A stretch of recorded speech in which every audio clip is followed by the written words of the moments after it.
नमस्कार। आज हम साहित्य के एक कोने में झांक रहे हैं। एक कहानी का अंश है मालगुडी का चौकीदार।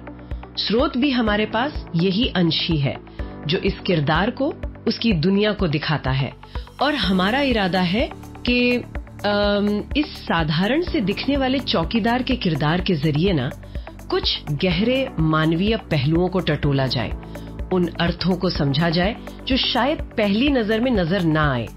तो सोचिए जरा, मालगुडी का एक शांत इलाका, एक पुराना सा बंगला है, पेड़ों से घिरा हुआ सा।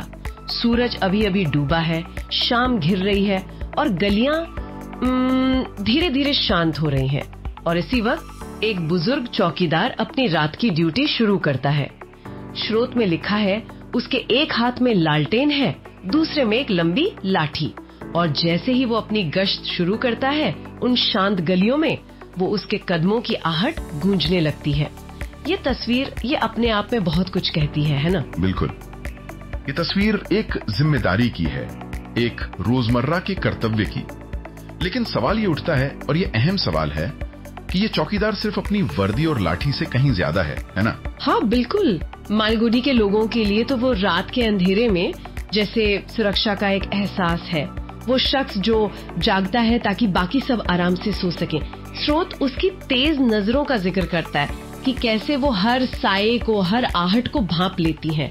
ये उसका बाहरी रूप है, उसका काम। हाँ, और यही बाहरी रूप अक्सर पूरी कहानी नहीं कहता। मतलब अक्सर ऐसा ही होता है। दिलचस्प बात यह है कि स्रोत हमें इस बाहरी कवच के पीछे झांकने का इशारा करता है। बताता है कि इस मजबूत, कर्तव्यनिष्ठ दिखने वाले चेहरे के पीछे यादों का एक समंदर है। वो सिर्फ गलियों में गश्त नहीं लगा रहा, बल्कि अपने अतीत की गलियों में भी घूम रहा है। वो रातें जो दूसरों के लिए सोने का वक्त है, उसके लिए सोचने का, याद करने का वक्त बन जाती हैं। उसका बचपन जो शायद आसान नहीं रहा होगा, जवानी के संघर्ष, उसका परिवार जिसकी शायद अब धुंधली यादें ही बाकी हों, और वक्त कैसे रेत की तरह हाथ से फिसलता गया। ये बात मुझे बहुत छू गई कि रातें उसकी साथी हैं और तारे उसके खामोश सुनने वाले। इसमें गहरा अकेलापन भी झलकता है ना? लेकिन शायद एक किस्म की शांति भी। क्या ये अकेलापन उसे मतलब बोझ लगता होगा, या फिर ये उसके लिए एक जरूरी वक्फा है खुद से जुड़ने का? ये एक बेहतरीन सवाल है। स्रोत सीधे तौर पर तो इसका जवाब नहीं देता, लेकिन जो विवरण है उनसे अंदाजा लगाया जा सकता है। उसका अकेलापन महज खालीपन नहीं लगता। ऐसा लगता है ये वो वक्त है जब बाहरी दुनिया की निगरानी करते कर अपनी भीतरी दुनिया का भी पहरेदार बन जाता है।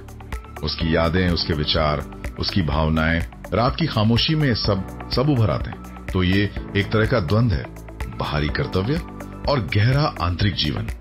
और यही द्वंद उसे महज एक वर्दीधारी से उठाकर एक जीते जागते, महसूस करने वाले इंसान के रूप में पेश करता है। हाँ, और इसी जीते जागते इंसान के काम की एक और परत है जिसके बारे में स्रोत बताता है, उसकी गुमनामी। एक पंक्ति है, कोई उसका जश्न नहीं मनाता था और किसी ने उसके खामोश बलिदानों पर ध्यान नहीं दिया। ये पढ़ के थोड़ा दुख सा होता है। वो इतना जरूरी काम कर रहा है, लेकिन समाज उसे लगभग अनदेखा कर देता है। उसकी मौजूदगी तो महसूस होती है, पर उसके पीछे का इंसान, उसका समर्पण, वो अदृश्य ही रहता है। बिल्कुल। और यहीं पर कहानी का असल मर्म शायद छिपा है। क्या होता है जब आपके काम को पहचान नहीं मिलती? आमतौर पर लोग हताश हो जाते हैं, कड़वाहट भर जाती है मन में।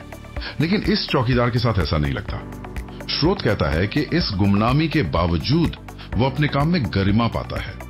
उसका मानना है कि जब तक वो कस्बे की रखवाली कर रहा है, वो खुद से बड़े एक उद्देश्य की सेवा कर रहा है। ये सिर्फ पेट पालने का जरिया नहीं, बल्कि एक नैतिक जिम्मेदारी है, गहरी प्रतिबद्धता है जिसे उसने खुद चुना है। ये खुद से बड़े उद्देश्य वाली बात, ये सोचने लायक है।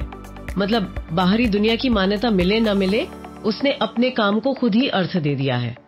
क्या यही वजह है कि वो बिना किसी शिकायत या उम्मीद के अपना काम करता रहता है? जैसे स्रोत में कहा गया है, वो मजबूती से लगा रहता है, बिना पहचान या प्रशंसा की चाह के। ये एक तरह की आंतरिक शक्ति है ना, अंदर की ताकत। निश्चित रूप से ये वही शांत, स्थिर ताकत है जिसका जिक्र स्रोत में है। ये दिखावे वाली ताकत नहीं, बल्कि अंदरूनी मजबूती है। उसकी नियमित गश्त रात दर रात बिना चूके, ये सिर्फ अनुशासन नहीं, ये उस गहरी प्रतिबद्धता का सबूत है। उसका लालटेन अंधेरे में सिर्फ रास्ता नहीं दिखाता, बल्कि एक तरह से वो व्यवस्था और स्थिरता का प्रतीक बन जाता है। जब सब कुछ अनिश्चित सा लगता है, उसकी लाठी की ठक ठक और लालटेन की रोशनी एक भरोसा देती है कि सब कुछ अपनी जगह पर है, कि कोई है जो निगरानी रख रहा है। यह शहर के जीवन की निरंतरता का एक खामोश आश्वासन है। और ये एक निरंतरता वो अकेले ही कायम रखता है। आपने पहले उसके अकेलेपन का जिक्र किया था। क्या इस अकेलेपन में ही उसकी ताकत का राज छिपा है? मतलब क्या ये एकांत उसे बाहरी दुनिया की मांगों और उम्मीदों से मुक्त करके अपने कर्तव्य पर और अपनी आंतरिक दुनिया पर ध्यान केंद्रित करने में मदद करता है? क्या ऐसा हो सकता है? हाँ, ये एक दिलचस्प कोण है। हो सकता है कि ये अकेलापन उसे एक खास तरह की आजादी देता हो। समाज की नजरों से दूर वो अपने काम और अपने विचारों के साथ अकेला होता है।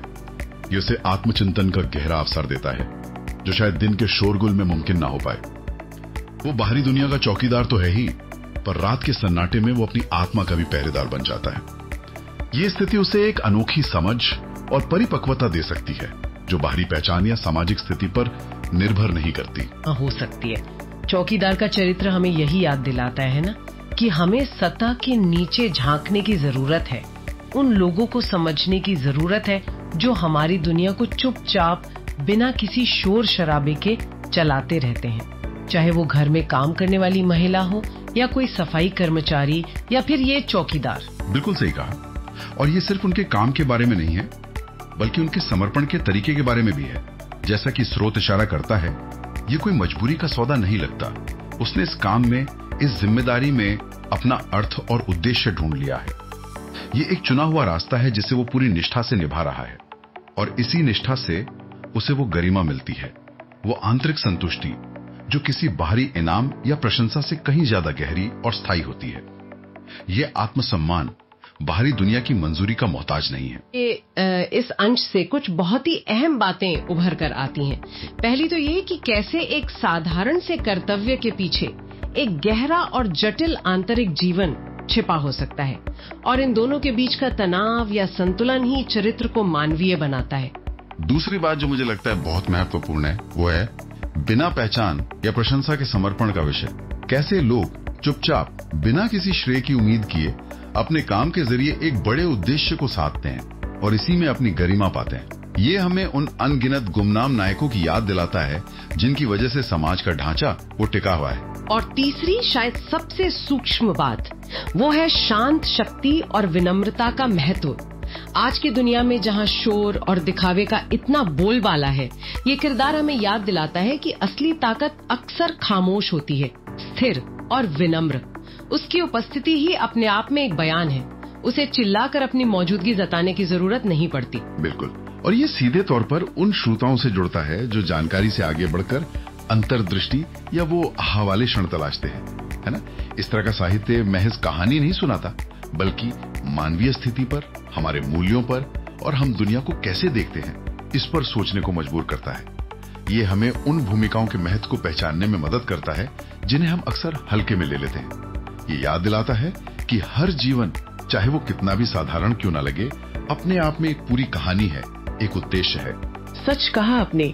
ये हमें अपने आसपास की दुनिया को शायद एक नई नजर से देखने के लिए प्रेरित करता है।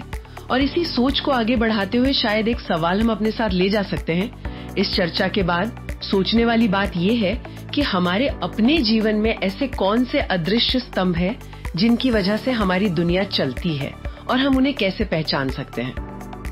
Thanks for listening. Please like, share and subscribe. And tune into for more such content.